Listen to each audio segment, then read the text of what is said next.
Olá, a paz do Senhor. Seja muito bem-vindo ao nosso primeiro congresso online da Catedral de Louvor Maranata, discernindo esse tempo. Nós iremos começar agora com a primeira palestra com o tema Tempo de ser fiel às Escrituras com o pastor Tito Paiva. Amanhã, sábado, às 10 horas da manhã, teremos uma ministração com o pastor Rafael Blume com o tema Tempo de manter as prioridades. E no encerramento, amanhã também às 19h30, a pastora Rutiane Fogolin irá ministrar uma palavra com o tema Tempo de excelência na busca pela presença do Senhor. Lembrando que após cada plenária irá subir um novo link no YouTube com a transmissão do bate-papo entre os pastores. E você já pode enviar as suas perguntas através do nosso chat. Deus abençoe. Louvado seja o teu nome, Senhor. Aquele que está conosco todos os dias até a consumação dos séculos. Pela graça sois salvos mediante a fé, e isto não vem de vós, é dom de Deus, não de obras, para que ninguém se glorie. A glória é toda do Senhor, a salvação é do Senhor. Ao Senhor pertence a salvação. É o Senhor que nos convence do pecado, da justiça e do juízo. Do pecado porque não cremos no Filho de Deus, mas o Senhor nos convence de tal forma que entendemos o pecado, mas entendemos aquele que nos resgata do pecado, aquele que nos transporta do império das trevas para o reino do Filho do seu amor. Nada vai me separar, mesmo se eu me abalar, mas teu amor não falha.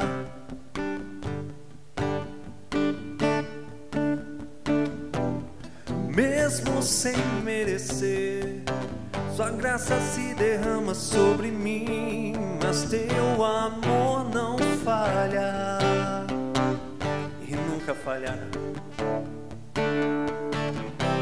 Pois tu és o mesmo para sempre, teu amor não muda. Se o choro dura uma noite, a alegria vem pela manhã. Se enfurecer, eu não tenho que temer, porque eu sei quem me ama, teu amor não falha.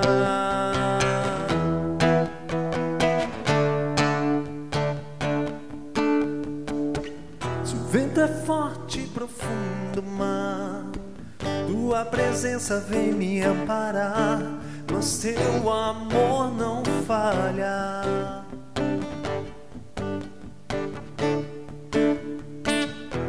Difícil é o caminhar, nunca pensei que fosse alcançar, mas teu amor não falha.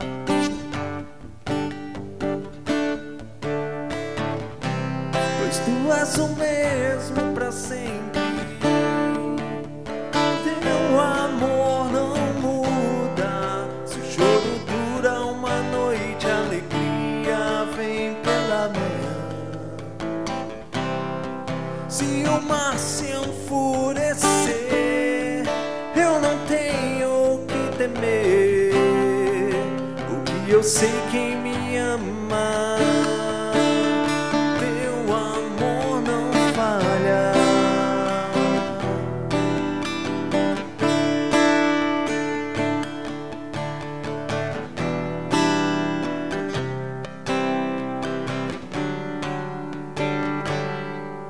Fazes tudo coopere para o meu bem. Tu fazes que tudo coopere para o meu bem. Tu fazes que tudo coopere para o meu bem. tu és o mesmo pra sempre. Teu amor não muda. Se o choro dura uma noite, a alegria vem pela manhã. Se o mar se enfurecer, eu não tenho que temer, porque eu sei quem me ama. Teu amor não falha.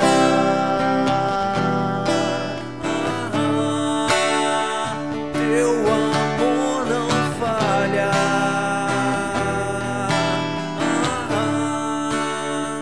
Teu amor não falha. Teu amor não falha, Senhor. Teu amor nunca falhou, nunca falhará. Louvado seja o teu nome, Senhor. Louvado seja o teu nome.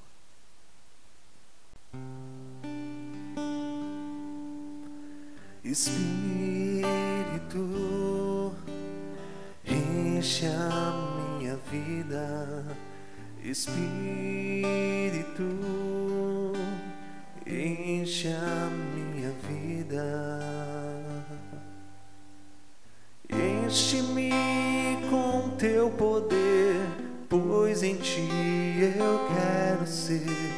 Espírito, enche o meu ser. Espírito, enche a minha vida. Espírito, enche a minha vida. Enche-me com teu poder, pois em ti eu quero ser. Espírito, enche o meu ser. As minhas mãos eu quero levantar e em louvor te adorar. Meu coração eu quero derramar diante do teu altar. Espírito, enche a minha vida. Espírito, enche a minha vida. Enche-me com teu poder, pois em ti eu quero ser. Espírito, enche o meu ser. As minhas mãos eu quero levantar e em louvor te adorar. Meu coração eu quero derramar diante do teu altar. As minhas mãos eu quero levantar e em louvor te adorar. Meu coração eu quero derramar diante do teu altar. Diante do teu altar.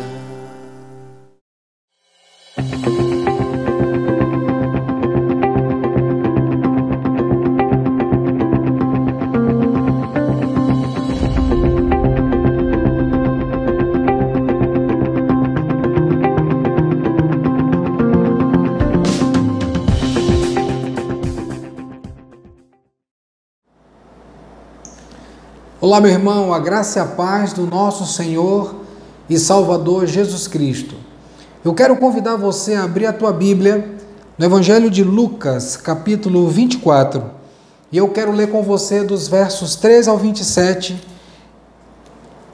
Evangelho de Lucas, capítulo 24, dos versos 13 ao 27. Naquele mesmo dia, 2 deles estavam de caminho para uma aldeia chamada Emaús, distante de Jerusalém 60 estádios, e iam conversando a respeito de todas as coisas sucedidas. Aconteceu que, enquanto conversavam e discutiam, o próprio Jesus se aproximou e ia com eles. Os seus olhos, porém, estavam como que impedidos de o reconhecer. Então lhes perguntou Jesus: que é isso que vos preocupa e de que ides tratando à medida que caminhais? E eles pararam entristecidos. Um, porém, chamado Cleopas, respondeu dizendo: és o único, porventura, que, tendo estado em Jerusalém, ignoras as ocorrências destes últimos dias? Ele lhes perguntou: quais? E explicaram o que aconteceu a Jesus o Nazareno, que era varão, profeta, poderoso em obras e palavras diante de Deus e de todo o povo. E como os principais sacerdotes e as nossas autoridades o entregaram para ser condenado à morte. Ora, nós esperávamos que fosse ele quem havia de redimir a Israel. Mas depois de tudo isso, é já este o 3º dia desde que tais coisas sucederam.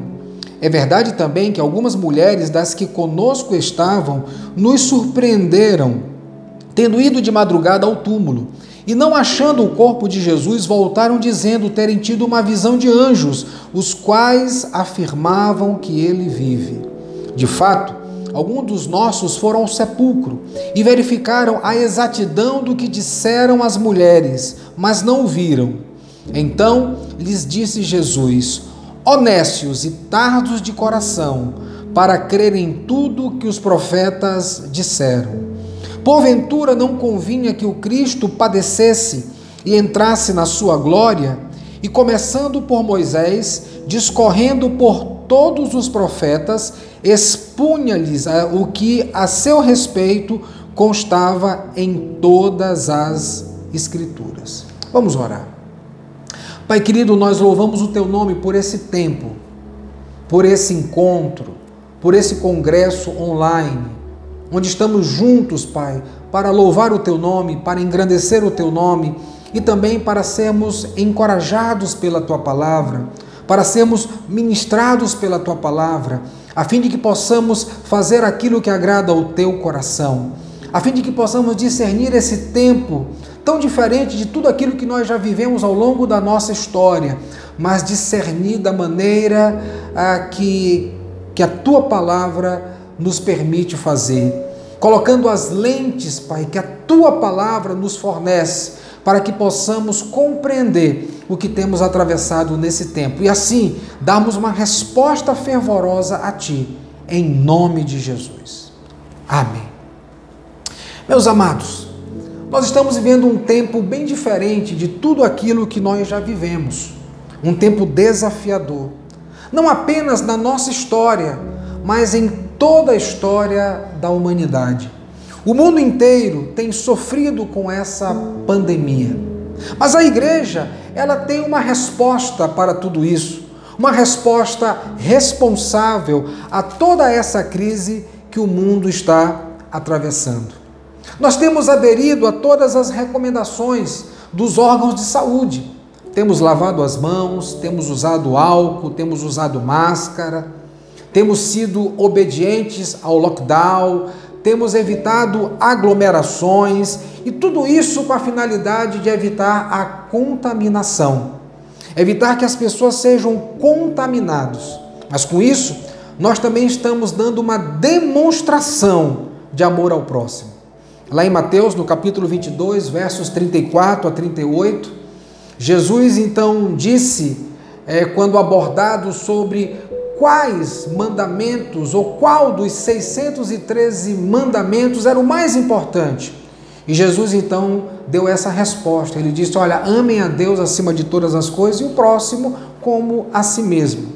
O que Jesus está nos dizendo aqui é que amar ao próximo é uma demonstração de que estamos cuidando, que estamos nos importando com o outro. E quando nós agimos dessa forma nesse tempo, não é apenas uma resposta ao combate do coronavírus, mas acima de tudo é uma demonstração de amor. É como está em Mateus capítulo 7, é o uso da regra de ouro, ali no verso de número 12, quando o Evangelho nos ensina que tudo aquilo que queremos nós que os homens nos façam, façamos nós a eles. E é com essa regra de ouro que nós temos total condições de demonstrar o nosso amor para com a humanidade, fazendo uso do álcool, fazendo uso da máscara, fazendo uso da prevenção, a fim de não contaminarmos o próximo. A igreja, ela tem uma resposta para dar.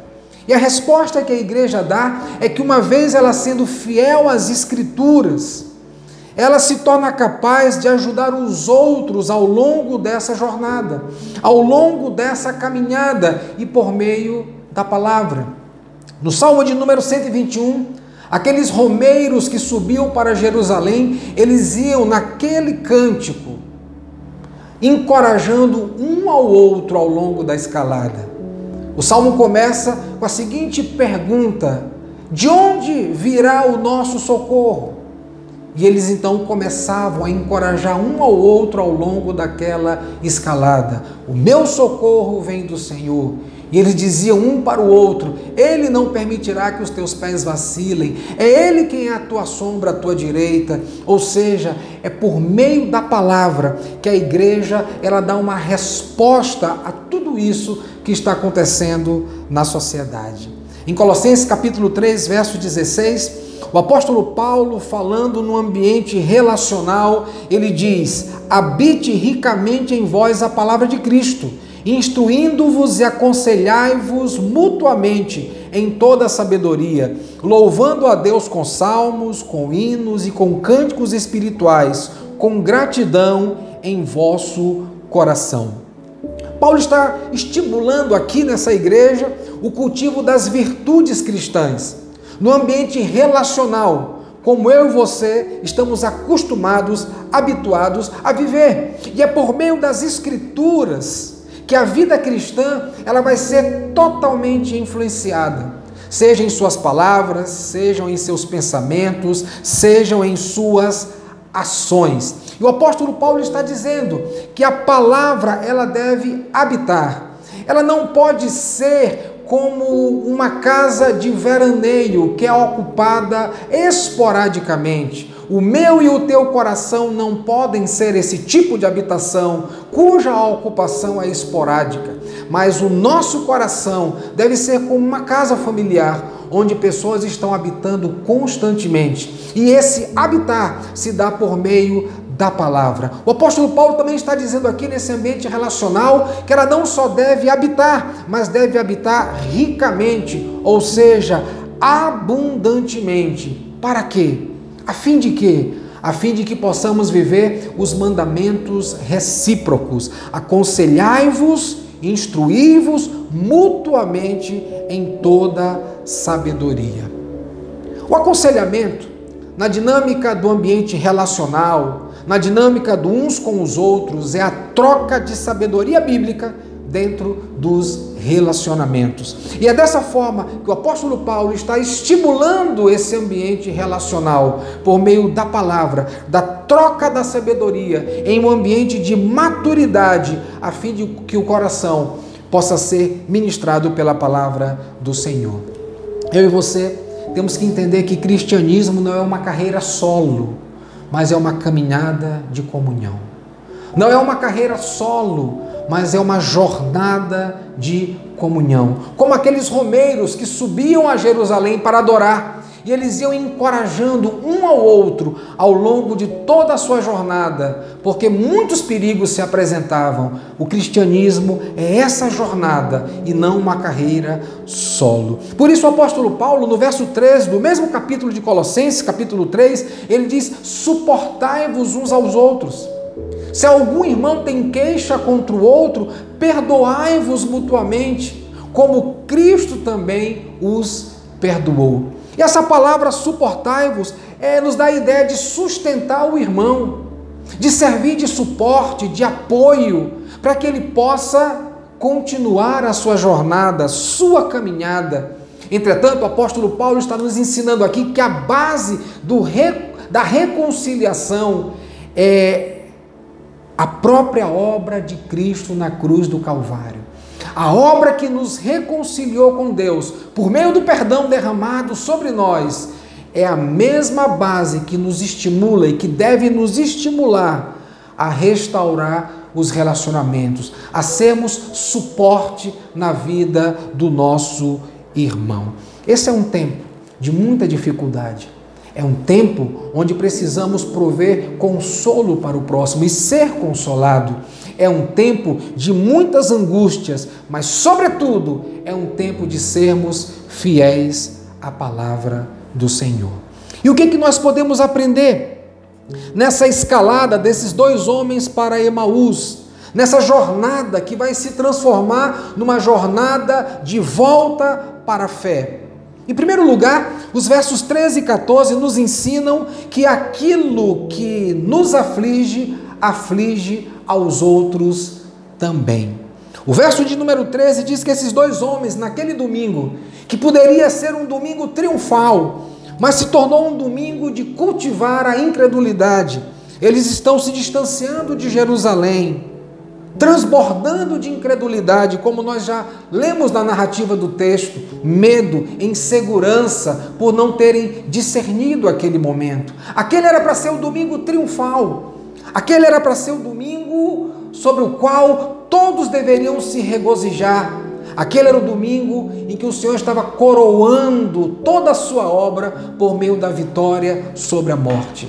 Entretanto, o texto nos diz que aqueles dois discípulos foram atingidos pela incredulidade com relação à ressurreição de Jesus. Mas isso também acontece com as mulheres, porque diz o verso 1 do capítulo 24 que elas foram ao túmulo não para contemplar a ressurreição, mas na tentativa de perfumar, de embalsamar o corpo de Jesus, supostamente morto, na cabeça delas. Mas também não apenas as mulheres foram atingidas pela incredulidade. O colégio apostólico, agora formado por 11 discípulos e tantos outros discípulos, também foram afetados pela incredulidade e não conseguiram discernir aquele tempo, que era um tempo de ressurreição e não um tempo de morte.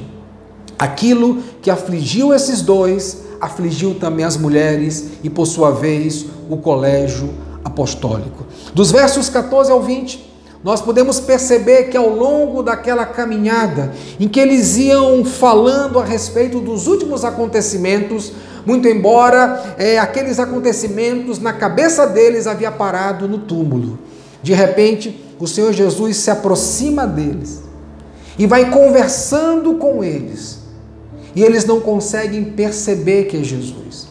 Eles não conseguem discernir que aquele que estava com eles na caminhada, que se juntou a eles, era Jesus. E o texto é claro ao dizer que os seus olhos estavam impedidos de o reconhecer. Não era o primeiro encontro daqueles dois homens com Jesus.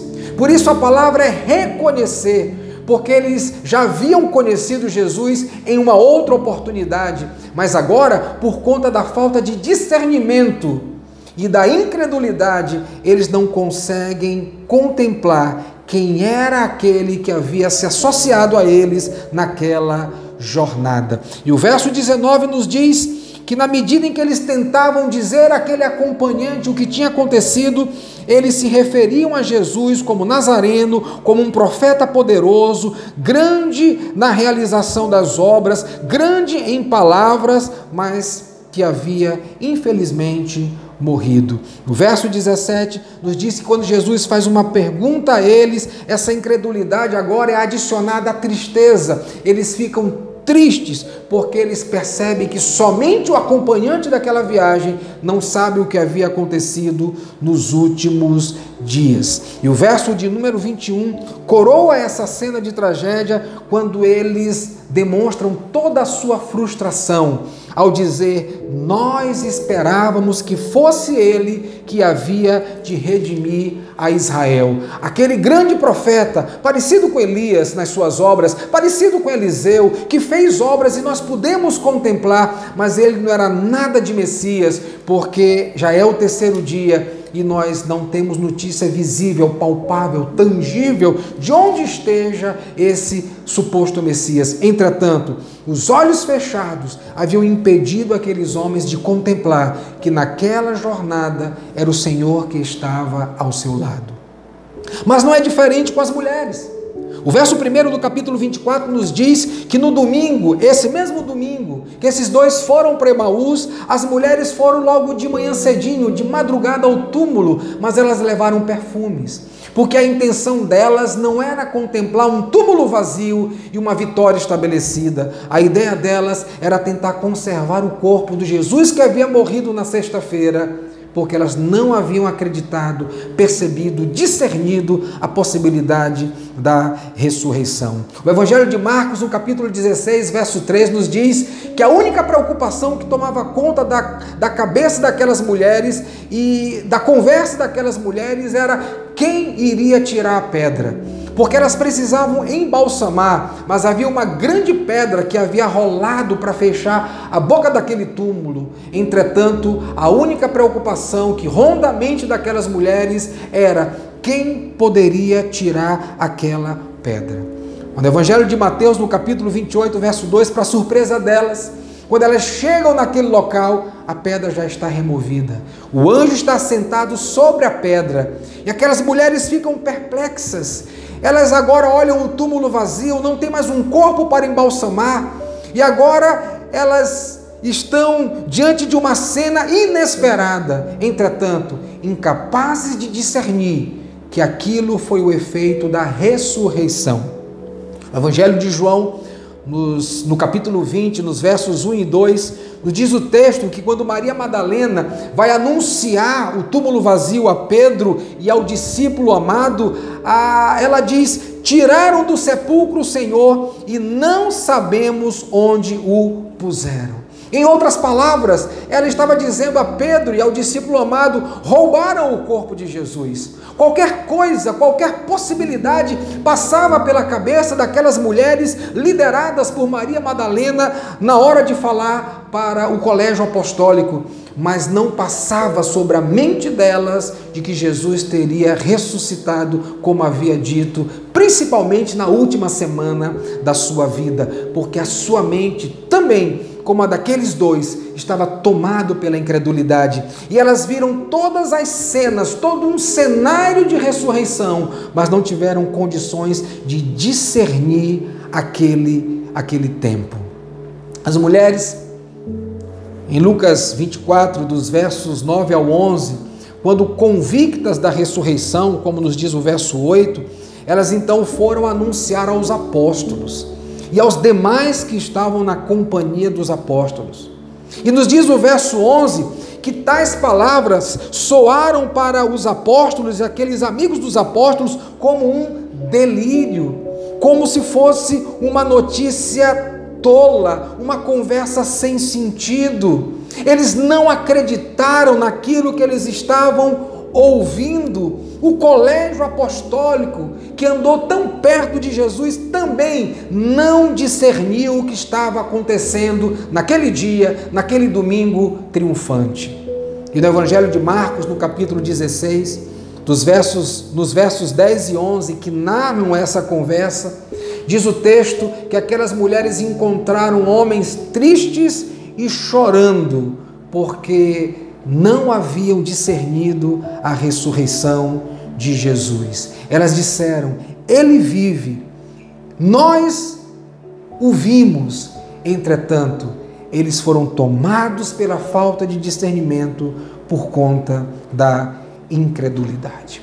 Aquilo que estava afligindo esses dois na estrada de Emaús também afligiu as mulheres que de madrugadinha foram ao túmulo, e também afligiu o colégio apostólico. Aquilo que está acontecendo nesse momento da humanidade tem afligido o meu e o teu coração. Dezenas de centenas de milhares de pessoas no mundo inteiro estão com seus corações aflitos diante de tudo aquilo que estão vendo, diante de tudo aquilo que estão vivendo, diante de tudo aquilo que estão percebendo nesse momento. E por vezes ficamos sem discernir, sem saber discernir e como lidar com tudo isso. Que resposta dar a tudo isso? Aquilo que nos aflige, aflige aos outros também. No Evangelho de João, no capítulo 20, o verso 9, João é conclusivo quando diz: pois ainda não tinham compreendido a Escritura, que era necessário ressuscitar ele de entre os mortos. Quando João fala da incredulidade, ele deixa claro que a falta de compreensão com quanto à ressurreição é porque eles não haviam entendido a Escritura. Eles não haviam entendido que era necessário que Jesus morresse e ressuscitasse de entre os mortos. Com muita facilidade, eles criam na profecia de Daniel, de um Messias triunfante, que esmagaria todos os reinos. Mas com muita dificuldade eles compreenderam a profecia de Isaías do servo sofredor. Entretanto, o texto é claro em João quando diz que por causa da incredulidade, por não compreender as Escrituras, eles foram tomados por essa incredulidade e perderam todo o discernimento daquele domingo triunfante. A incredulidade é uma reação, é uma resposta contrária do nosso coração à verdade de Deus. O autor de Hebreus, no capítulo 3, verso 12, ele diz: tende cuidado, irmãos, jamais aconteça haver em qualquer de vós perverso coração de incredulidade que vos afaste do Deus vivo. Pelo contrário, exortai-vos mutuamente cada dia durante o tempo que se chama hoje, a fim de que nenhum de vós seja endurecido pelo engano do pecado. O autor de Hebreus está exortando essa congregação na experiência da congregação que atravessou o deserto.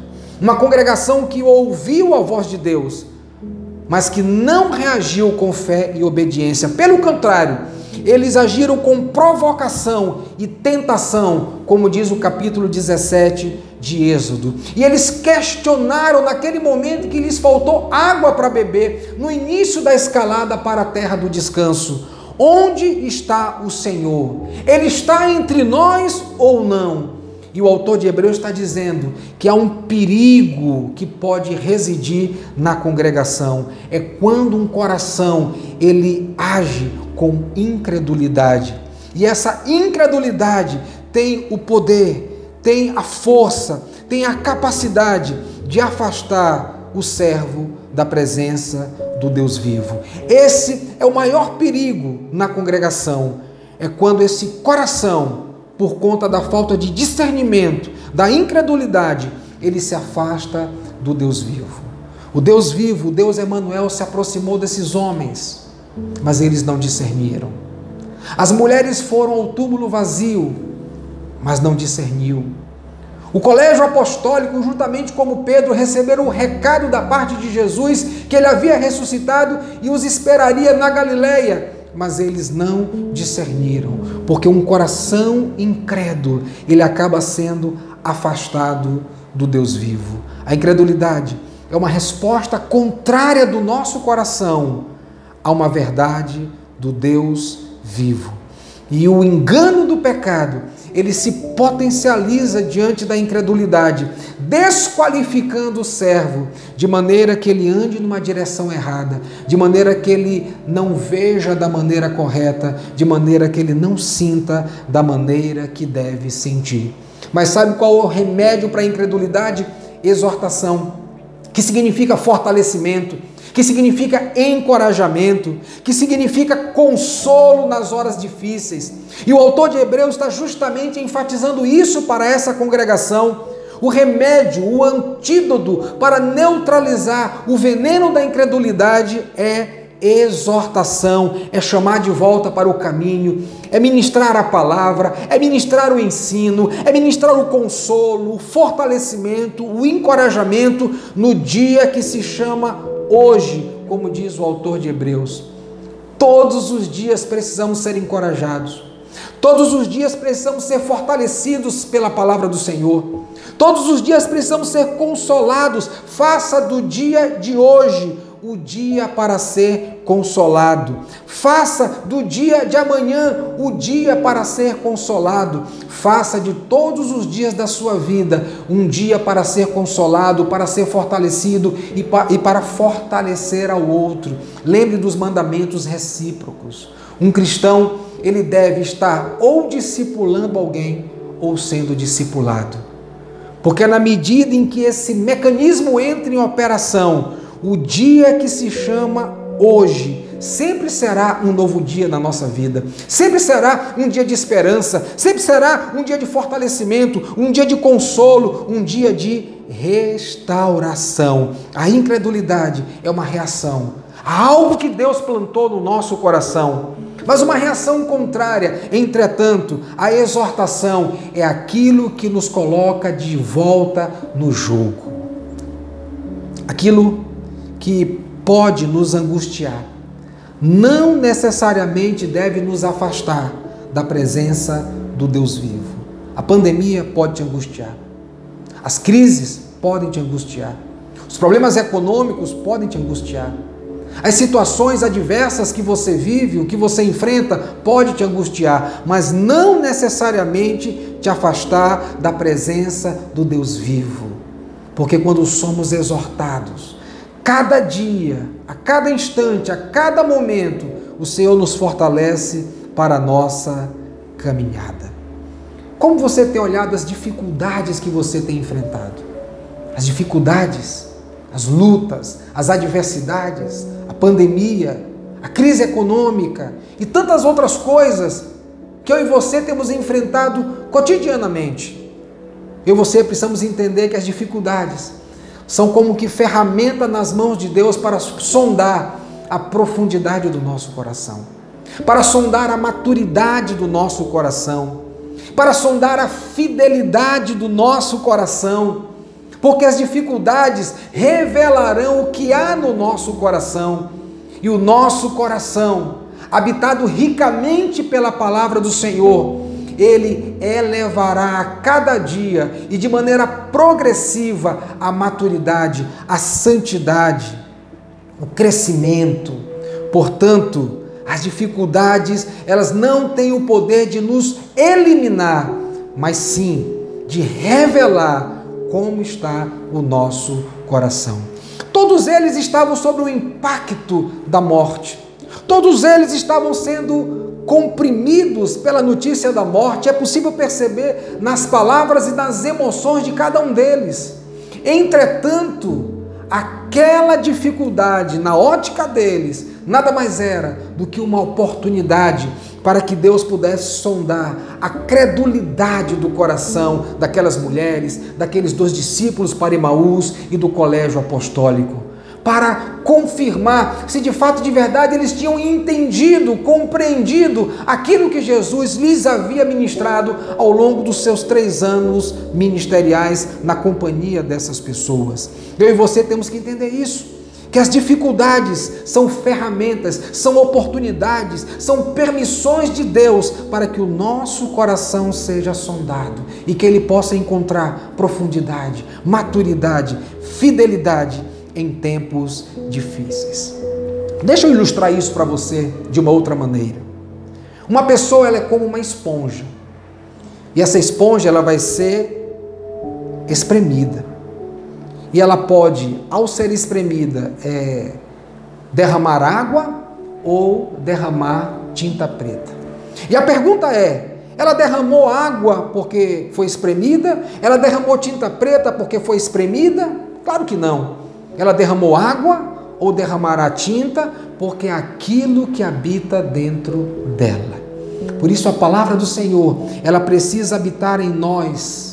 Ela precisa habitar ricamente, abundantemente em nós, para quando as circunstâncias nos comprimirem, quando as adversidades vierem contra nós, nos espremendo, que possamos exalar o bom perfume de Cristo naquele momento. Aqueles homens foram também comprimidos por aquela situação. Aquelas mulheres, aqueles dois que iam para Emaús, o colégio apostólico. E o que saiu deles? Apenas aquilo que tinha. Só saiu do coração deles aquilo que o coração estava cultivando. Era o medo, a insegurança, o si, as expectativas frustradas, onde colocaram o corpo do nosso Senhor. O próprio Pedro ouviu, mas não acreditou. Diz o texto que ele foi até o túmulo, viu os lençóis organizados, mas não acreditou que o Senhor havia saído. Ele reflete, pensa junto com as mulheres, então para onde colocaram? Eles só revelaram aquilo que havia no coração. As circunstâncias, elas produzem angústia, mas o coração é quem dá a resposta.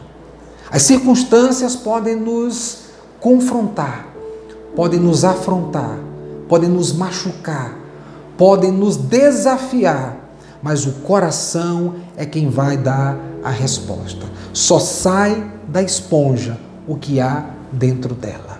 Em Provérbios capítulo 4, verso 23, Salomão ensinando o seu filho naquilo que aprendeu do seu pai Davi, sobre a importância da sabedoria, sobre a importância do ensinamento, sobre a importância de andar de acordo com o Senhor, ele vai dizer assim: sobre tudo que se deve guardar, guarda o coração, porque dele procede as fontes da vida.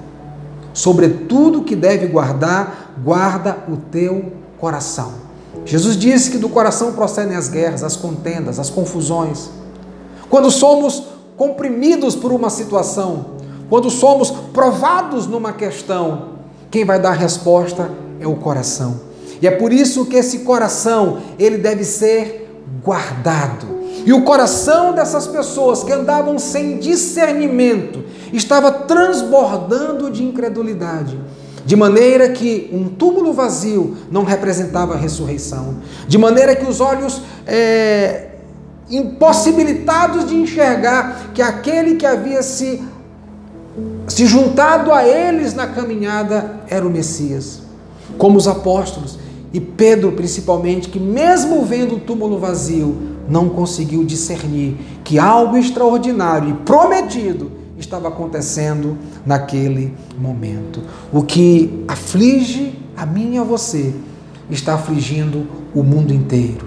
O que estava afligindo esses dois, afligiram aos outros amigos e companheiros e discípulos de Jesus também. Entretanto, precisamos ter o discernimento para contemplar o que está acontecendo em nossa volta e o que o Senhor tem a nos ensinar. Em segundo e último lugar, nós aprendemos nos versos 14 e 15 que é o próprio Senhor da caminhada, é o próprio Senhor da jornada quem redireciona o coração. O coração daqueles homens e mulheres estavam tomados de incredulidade. A resposta que eles estavam dando às verdades ditas pelo Senhor eram totalmente contrárias. Mas é o próprio Senhor quem vai redirecionar o coração desses discípulos. O verso 14 e 15 diz assim: e ia conversando a respeito de todas as coisas sucedidas. E aconteceu que enquanto conversavam e discutiam, o próprio Jesus se aproximou e ia com eles. O verso 15 nos informa que é o próprio Jesus que se aproxima, que vai com eles, e a finalidade do Senhor é uma só: redirecionar o coração. Eles poderiam ter ficado em Jerusalém e contemplar o túmulo vazio, mas eles estavam vivendo suas vidas ordinárias, ao invés de viver uma vida extraordinária, indo para Emaús e se distanciando da promessa que se cumpriria no terceiro dia. Mas não é apenas esses homens que estão vivendo dessa forma, com os corações desbussolados, desorientados. As mulheres também, elas vão ao túmulo, elas levam perfumes, elas ouvem uma notícia, mas não acreditam no primeiro momento, vão aos apóstolos e dizem: olha, roubaram o corpo de Jesus. E os apóstolos estão na mesma pegada. O colégio apostólico também está na mesma pegada. Mas é o Senhor quem vai redirecionando cada coração para que eles pudessem, como viveram, o propósito que Deus havia estabelecido para eles. No verso de número 25 nos diz que Jesus chama a atenção desses dois ao longo da caminhada, porque ele já estava ao lado para redirecionar o coração. E no verso de número 25 o Senhor vai dizer assim: honestos e tardos de coração para crer em tudo que os profetas disseram. O Senhor os chama de duas coisas. Primeiro, sem entendimento, que é o que significa a palavra nécio, sem compreensão. E de fato eles estavam, mas não só ele, os apóstolos também. Não só eles, as mulheres também. E tantas outras pessoas como Tomé, que teve que tocar nas mãos para saber se era Jesus, no lado da ferida para saber se era o crucificado.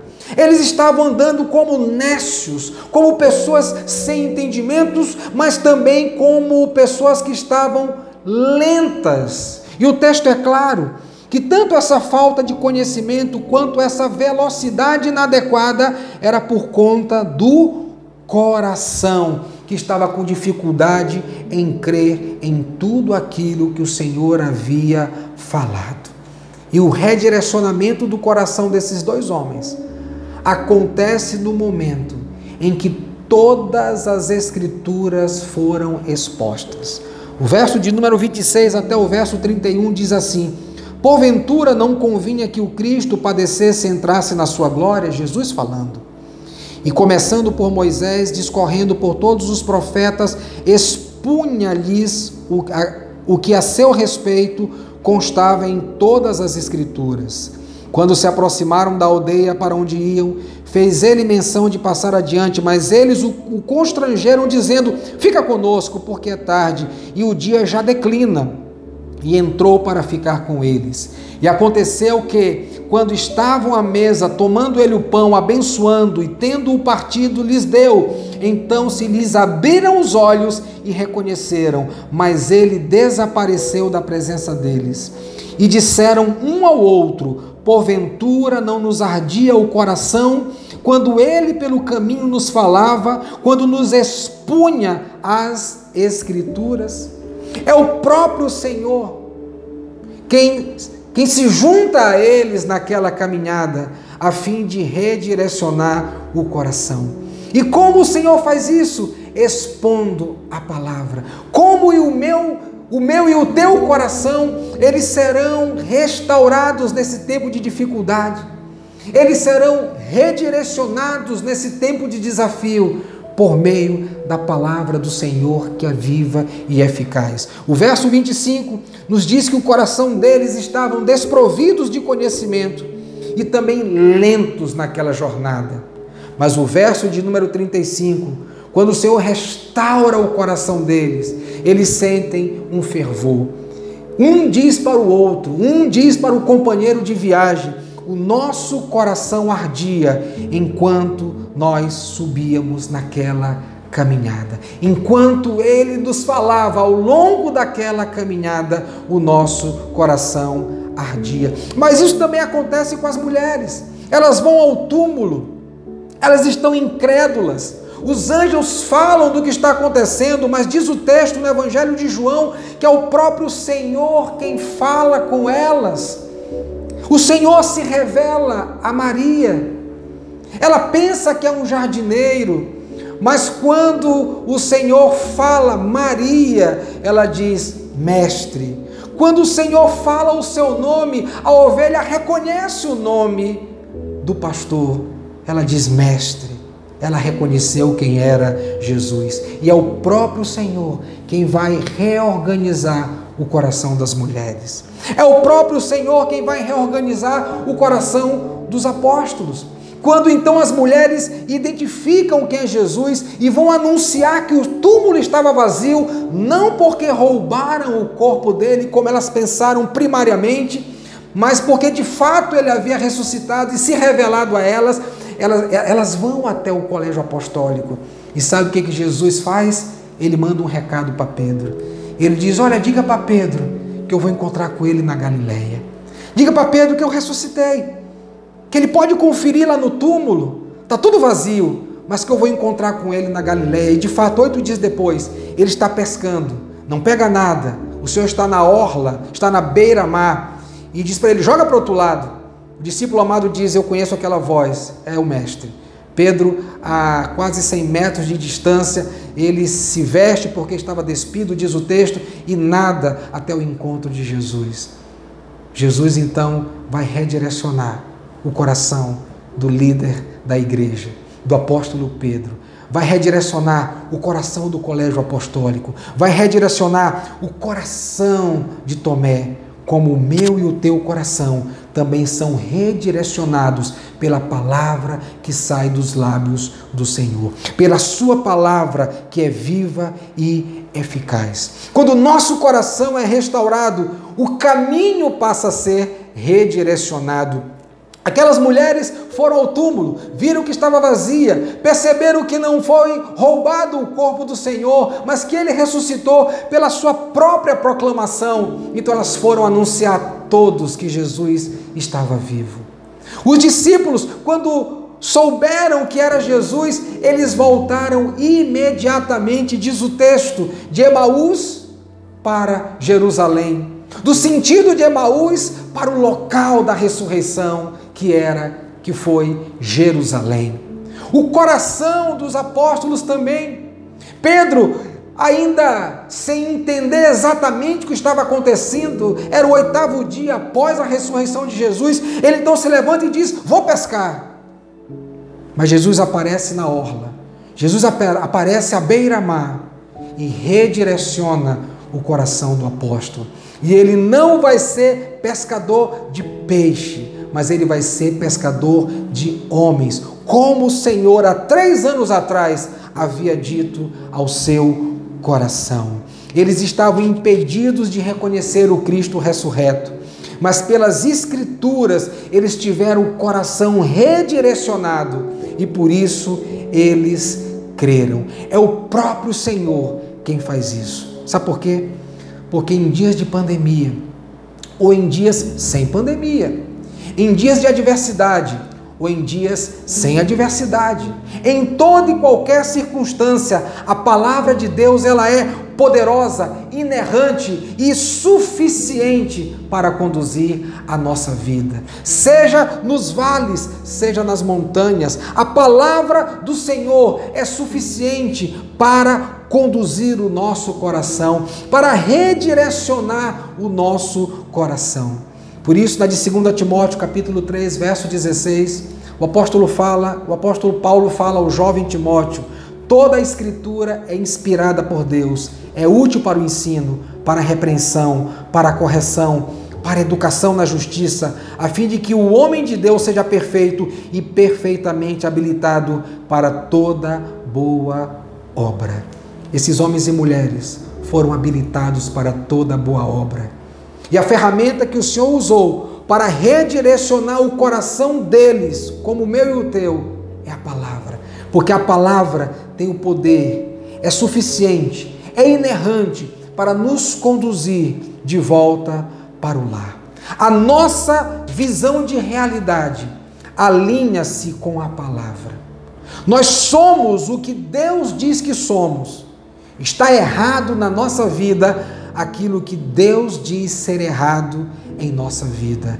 É a palavra que nos redireciona. O coração que estava cego, o coração que estava sem entendimento, o coração que estava lento, agora, diz o texto, que era um coração cujo fervor foi recuperado por meio da palavra que não mente, que não volta vazia, mas cumpre o propósito para o qual ela foi destinada. Eu e você, nós não fomos chamados por Deus para seguirmos tendências, modismos, filosofias, sofismas, mas nós fomos chamados por Deus para seguir a sua palavra. Aquilo que afligia a mulher, as mulheres, afligia os apóstolos. Mas aquilo que redirecionou, ou aquele que redirecionou as mulheres, também redirecionou os apóstolos. O que te governa? O que tem governado o teu coração? Na de Filipenses capítulo 1, verso 6, o apóstolo Paulo diz que aquele que começou a boa obra na tua vida, ele vai completar até o dia de Jesus. Quem começou a obra, completa a obra, porque é ele quem redireciona os corações por meio da sua palavra. Que o Senhor possa redirecionar o teu coração por meio da palavra, para que você seja fiel, discernindo cada momento desse tempo e de tantos outros que se levantarão por meio da palavra do Senhor, que é viva e eficaz. Deus te abençoe, em nome de Jesus. Amém. Oremos ao Senhor. Muito obrigado, Pai, pela tua palavra. Ela é viva e eficaz. Nós rogamos, Senhor Deus, nesse tempo de desafios, que o Senhor possa nos dar o discernimento por meio da palavra e o redirecionamento dos nossos corações, para que possamos viver a tua vontade, que é boa, perfeita e agradável. Nós oramos em nome de Jesus. Amém.